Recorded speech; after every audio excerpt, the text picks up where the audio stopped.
Dear students, मैं Jitendra Kumar Sehlot, director KPS secondary school Akola, आज एक वीडियो बनाने जा रहा हूँ जिसमें मैं 10th क्लास के स्टूडेंट्स को बताना चाहता हूँ कि 10th क्लास पास करने के बाद 11th में स्ट्रीम का सिलेक्शन कैसे किया जाए।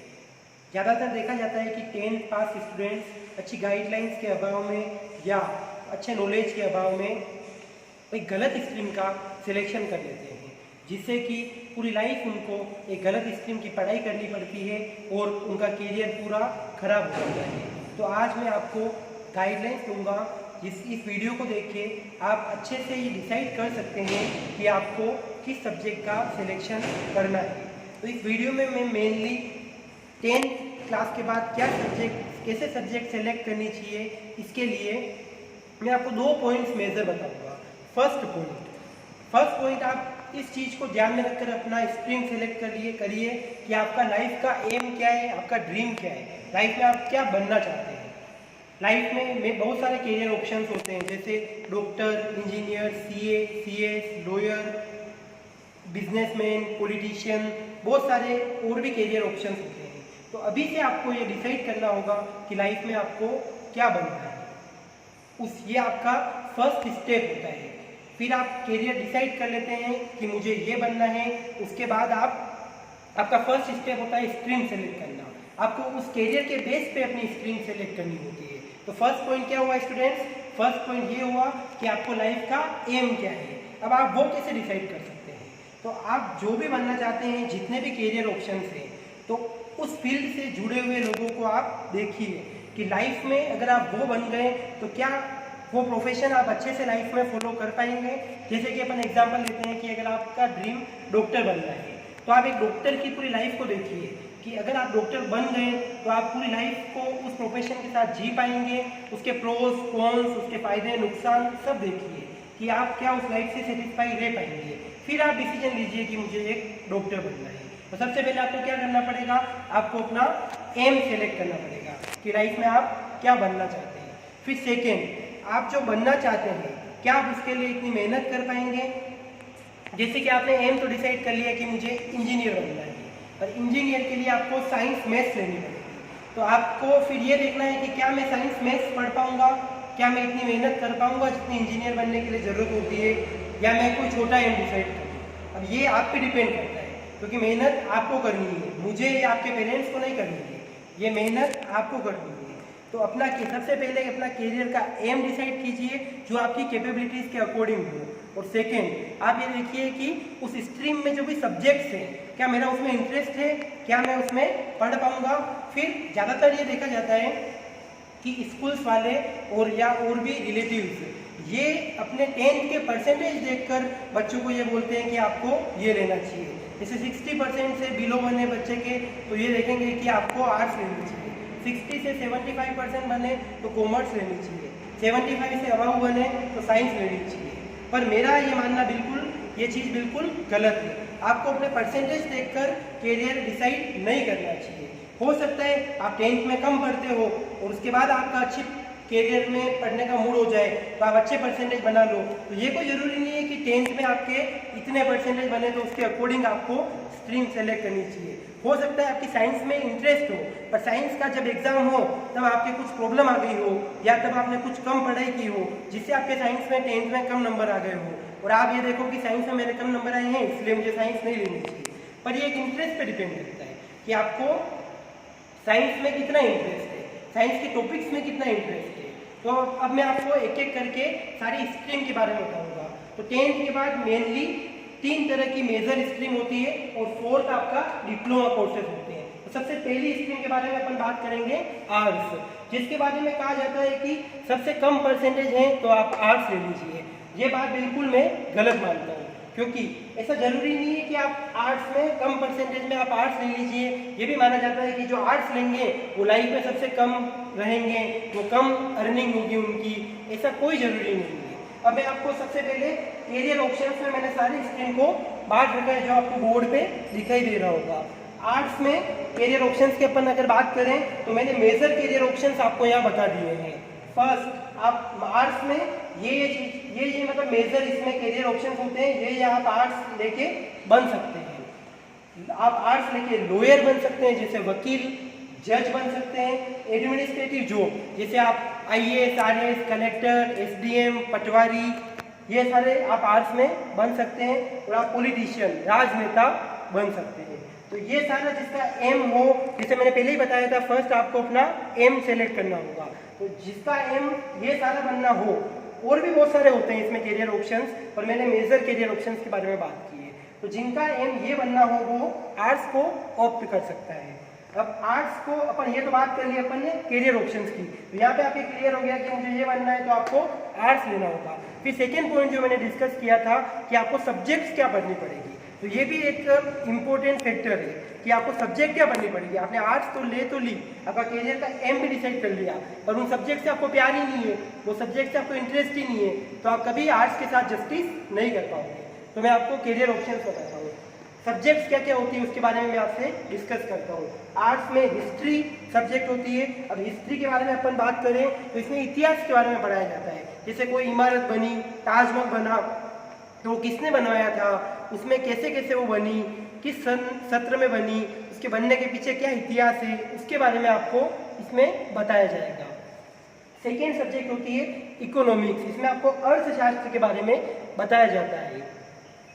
जैसे कि अपने देश की अर्थव्यवस्था के बारे में इसमें बताया जाएगा, अर्थव्यवस्था का संचालन कैसे होता है, ये सारी चीज़ें, मांग व पूर्ति, डिमांड एंड सप्लाई, ये सारी चीज़ें आपको इकोनॉमिक्स में बताई जाएगी। फिर इंग्लिश और हिंदी सब में कॉमन रहती है, चाहे आप उन तीनों में से कोई भी स्ट्रीम सेलेक्ट करते हो, हिंदी और इंग्लिश आपको पढ़नी ही पड़ेगी।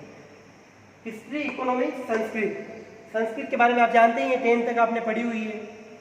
फिर जियोग्राफी की अपन बात करें तो इसे हिंदी में भूगोल कहा जाता है। इसमें पृथ्वी के बारे में बताया जाता है कि पृथ्वी की पूरी संरचना के बारे में इसमें आपको जानकारी दी जाती है। फिर सोशियोलॉजी को जैसे अपन हिंदी में कहते हैं समाज सेवा, नागरिक शास्त्र, तो इसमें आपको समाज सेवा के बारे में, समाज के अध्ययन के बारे में, ह्यूमन बिहेवियर के बारे में, मानव स्वभाव के बारे में बताया जाता है। फिर अपन बात करते हैं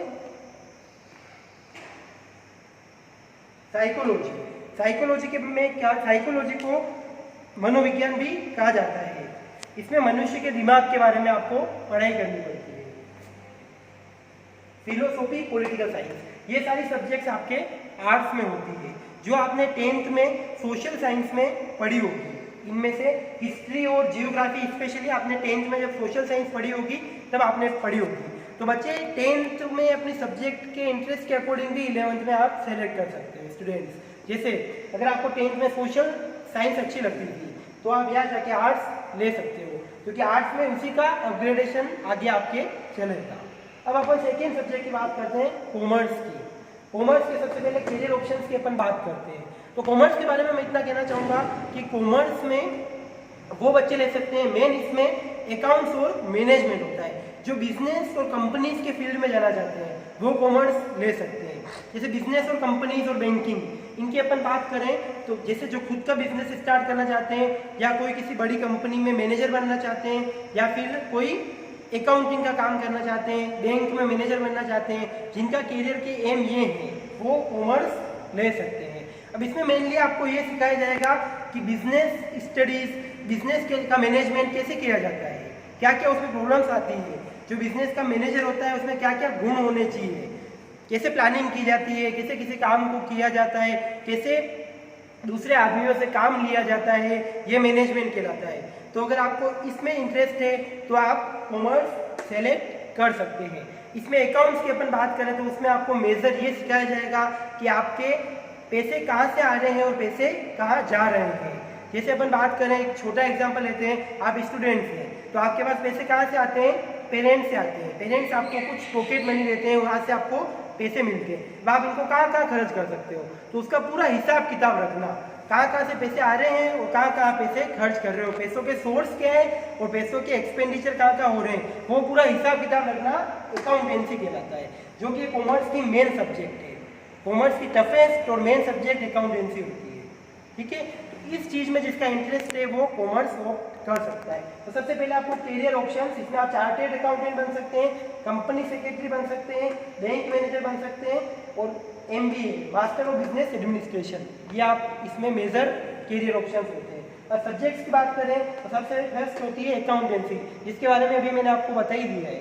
सेकेंड होती है बिजनेस स्टडीज, इसमें बिजनेस के सारे चीज़ों के बारे में स्टडी की जाती है कि एक बिजनेस में क्या क्या चीज़ें होती है, कैसे प्लानिंग, ऑर्गेनाइजिंग, डायरेक्शन, कंट्रोलिंग ये किया जाता है, कैसे आपको मेन पावर को हैंडल करना होता है, ये सारी चीज़ें। जिनका बिजनेस में इंटरेस्ट है वो बिजनेस स्टडीज पढ़ सकता है। फिर आपको ये दोनों सब्जेक्ट तो सबके लिए कंपलसरी रहती है कॉमर्स में, और इन दोनों सब्जेक्ट में से आप एक सब्जेक्ट ऑप्ट कर सकते हैं। जिसका 10th तक मैथ्स में इंटरेस्ट है और या जो आगे जाके सीए करना चाहते हैं वो मैथ्स को ऑप्ट कर सकते हैं, और जिनका 10th तक मैथ्स में इंटरेस्ट कम था या जिनको कम मैथ्स समझ में आती है वो इकोनॉमिक्स ऑप्ट कर सकते हैं। इकोनॉमिक्स के बारे में जैसे मैंने बता ही दिया है, डिमांड एंड सप्लाई, इसमें आपको कॉमर्स के इकोनॉमिक्स में बिजनेस इकोनॉमिक्स ज़्यादा पढ़ाई जाएगी, जैसे demand and supply, inflation, banks के बारे में, रिजर्व बैंक होता है, बाकी सारे बैंक कैसे फंक्शन करते हैं, ये सारी चीज़ें आपको इसमें पढ़ाई जाएगी।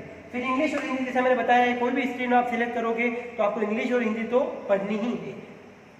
फिर अपन बात करते हैं साइंस की, ठीक है, तीसरी स्ट्रीम जिसको सबसे टफेस्ट अपने लैंग्वेज में माना जाता है, पर मेरे अकॉर्डिंग कोई भी स्ट्रीम ना तो टफ होती है ना कोई भी स्ट्रीम इजी होती है, ये आपके इंटरेस्ट पे डिपेंड करता है। जिन बच्चों को साइंस अच्छी लगती है उनके लिए साइंस इजी होगी और कॉमर्स हार्ड होगी, जिन बच्चों को आर्ट्स अच्छी लगती है उनके लिए आर्ट्स इजी होगी, और जिन बच्चों को साइंस अच्छी लगती है उनके लिए साइंस इजी होगी। ये कोई भी टफेस्ट का कोई क्राइटेरिया नहीं है, ये आपके इंटरेस्ट पे डिपेंड करता है।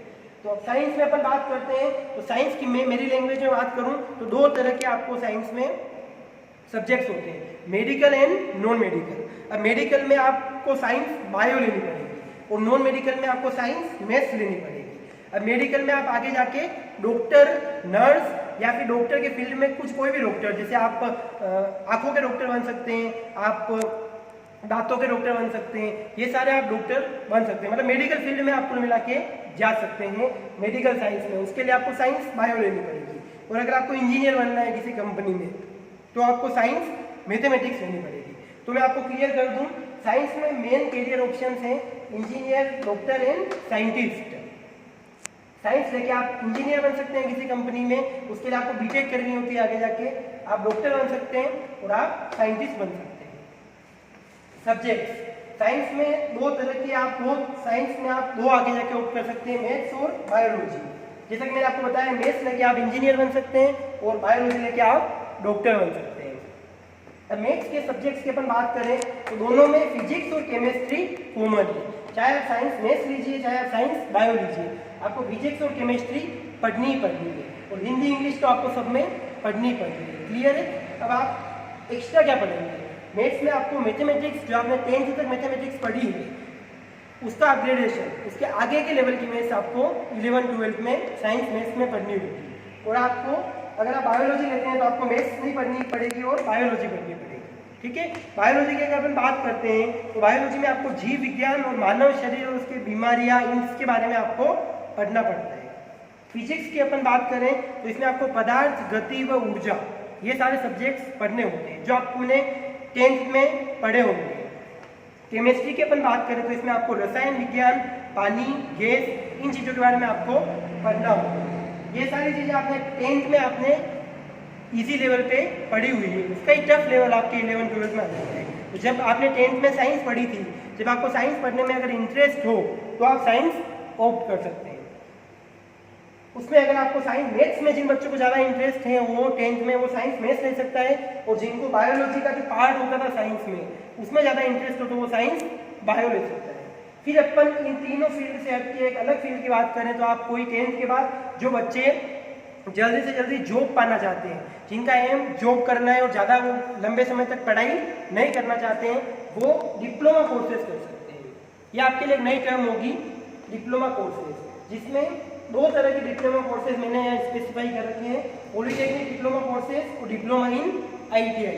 तो अपन इसको शॉर्ट में बात करें तो पॉलीटेक्निक डिप्लोमा कोर्सेज में आप fashion designing, computer hardware, automobile, electrical engineering, mechanical engineering, इसकी पढ़ाई आपको कॉलेज में होती है। 10th के बाद आपको किसी भी कॉलेज से ये डिप्लोमा कोर्सेज करने होते हैं जो जॉब ओरिएंटेड होते हैं, जो जॉब में जिन चीज़ों की आपको ज़रूरत होती है वो चीज़ें आपको इस डिप्लोमा कोर्सेज में सिखाई जाती है, और उसके बाद आप डिप्लोमा जॉब कर सकते हो उन कोर्सेज के बाद। फिर अपन पॉलीटेक्निक की डिप्लोमा इन ITI की बात करें तो ITI means industrial training institute, ये कुछ ITI के इंस्टीट्यूट होते हैं, इंडस्ट्रियल ट्रेनिंग इंस्टीट्यूट, वो आपको इसमें आपको कोई ना कोई स्पेशलाइज्ड इंडस्ट्री को ऑप्ट करना पड़ता है, उसकी ट्रेनिंग आपको दी जाती है और उसके बाद आप इजीली उस फील्ड से रिलेटेड जॉब कर सकते हैं।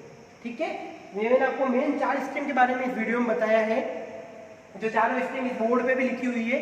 इसमें आपको मेन चीज़ें मैंने बोर्ड पे आपको यहाँ नोट करवा दी है, जो आप वीडियो में देख सकते हैं।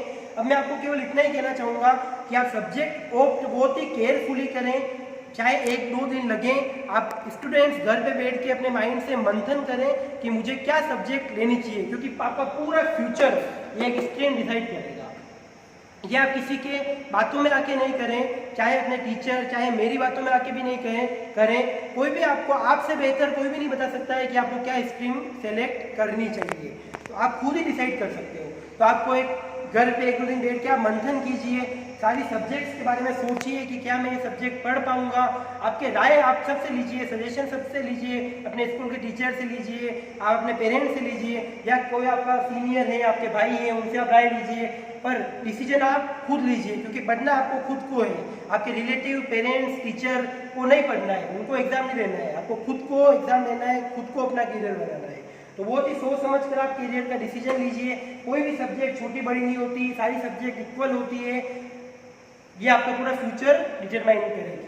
अगर आपको ये वीडियो अच्छा लगा हो तो आप इस वीडियो को बहुत आगे से आगे शेयर कीजिए, ताकि और भी 10th में पढ़ने वाले बच्चों का ये वीडियो देख के अपना करियर बनाने में, उनको स्ट्रीम सेलेक्ट करने में हेल्प हो पाए। All the best for your career, all the best for your future. Thank you so much.